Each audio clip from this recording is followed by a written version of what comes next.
Bismillahirrahmanirrahim. Assalamualaikum warahmatullahi wabarakatuh. Alhamdulillahirabbil alamin wa bihi nasta'in wa la umuri dunya waddin wassalatu wassalamu ala asrofil anbiya'i wal mursalin wa ala alihi wa sahbihi ajmain amma ba'du. Alhamdulillahirabbil alamin. Pada kesempatan kali ini kami dari kelompok 3 akan menyampaikan materi kami mengenai dasar karakteristik prinsip pemilihan perencanaan pembelajaran yang disusun oleh Alisa Dwi Lestari, Erniawati, Hani Hikmatunisa, Ade Rehan, Muhammad Farhan, dan Muhammad Rifki Al-Munajar. Dan terima kasih kepada Ibu Rusi Rusmiati Alia selaku dosen pengampu mata kuliah perencanaan pembelajaran SD.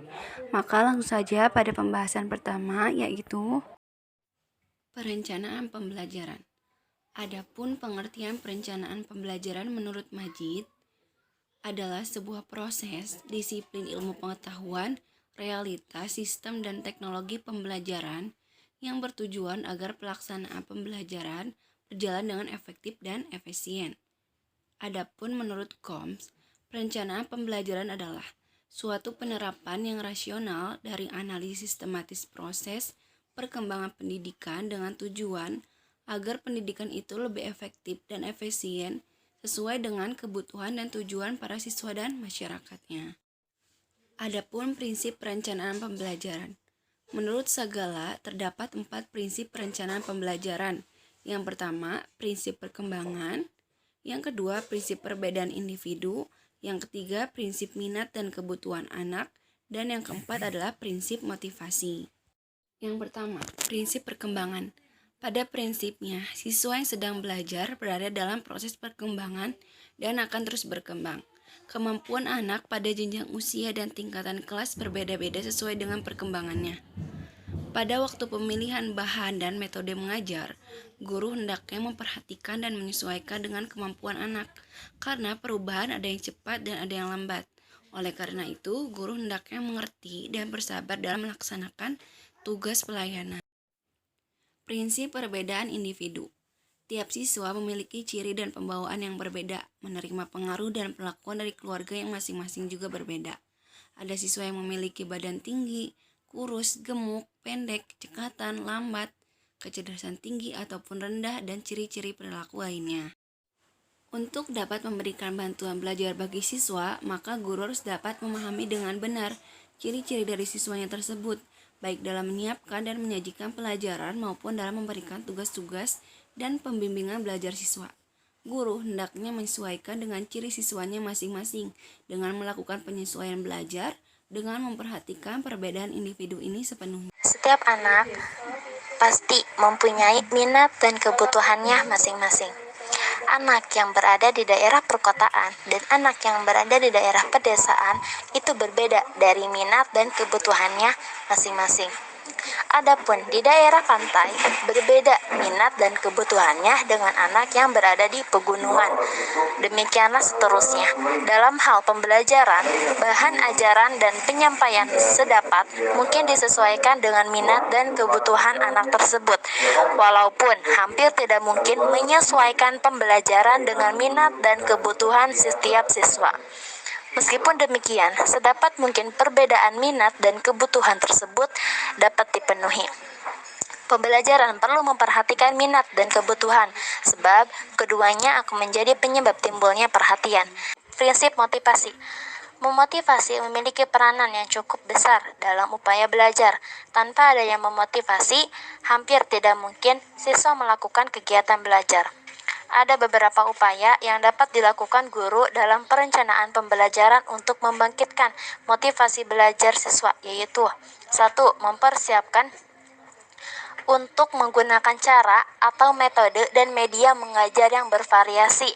2. Merencanakan dan memilih bahan yang menarik minat dan kebutuhan siswa.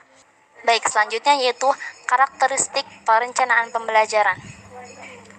Di sini banyak pendapat, yaitu kita ambil dari pendapat menurut Sanjaya. 1. Perencanaan pembelajaran merupakan hasil dari proses berpikir, artinya suatu perencanaan pembelajaran disusun tidak asal-asalan, akan tetapi disusun dengan mempertimbangkan segala aspek yang mungkin dapat berpengaruh. Di samping itu disusun dengan pertimbangan segala sumber daya yang tersedia yang dapat mendukung terhadap keberhasilan proses pembelajaran. Dan adapun di sini menurut Bang Hart dan Truth, sebagaimana dikutip Harjanto, bahwa karakteristik perencanaan pembelajaran yaitu merupakan proses rasional sebab berkaitan dengan tujuan sosial dan konsep-konsepnya dirancang oleh banyak orang.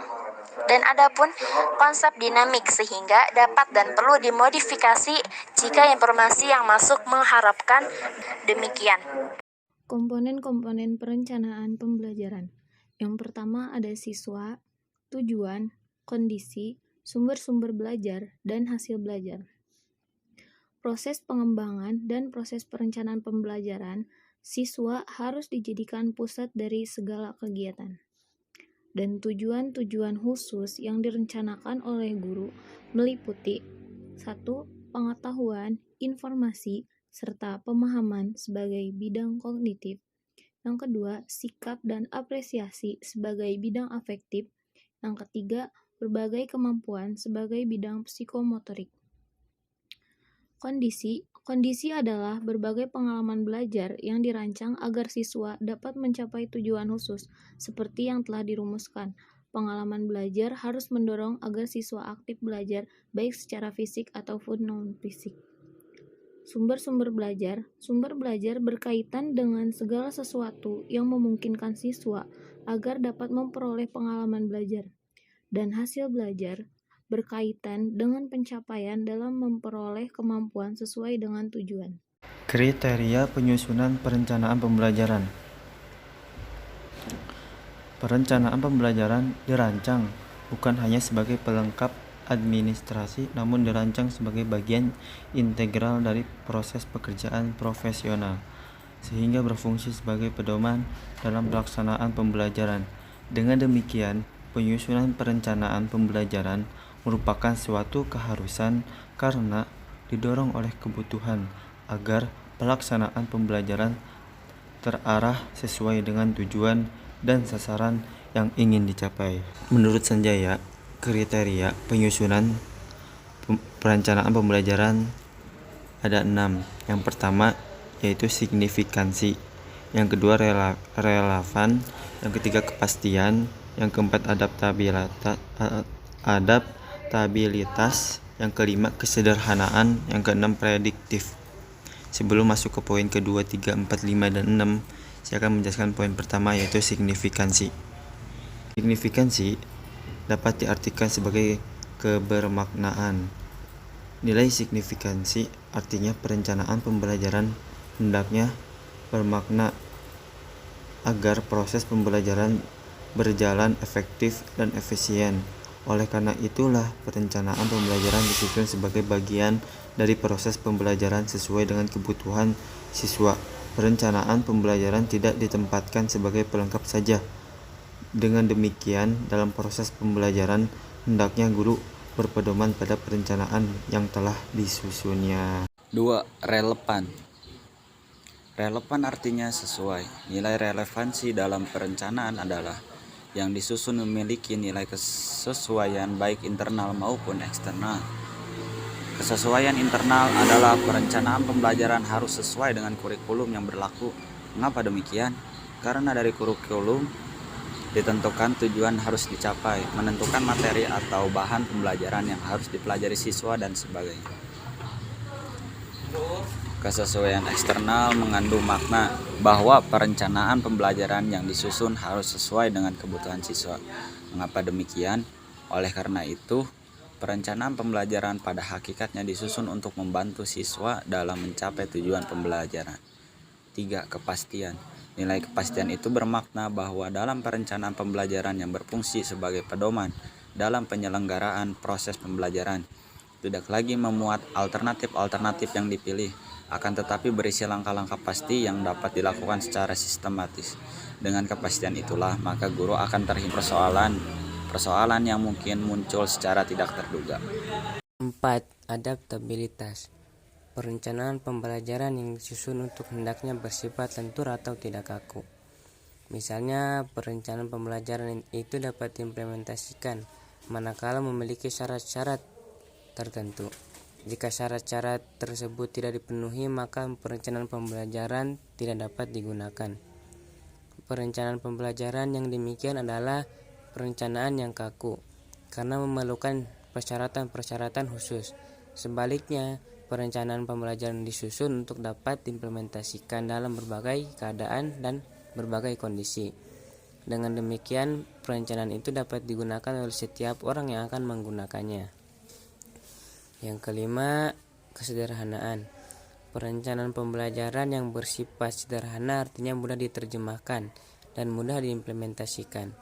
Perencanaan yang rumit dan sulit untuk diimplementasikan tidak akan berfungsi sebagai pedoman untuk guru dan pengelolaan pembelajaran. 6 yaitu prediktif.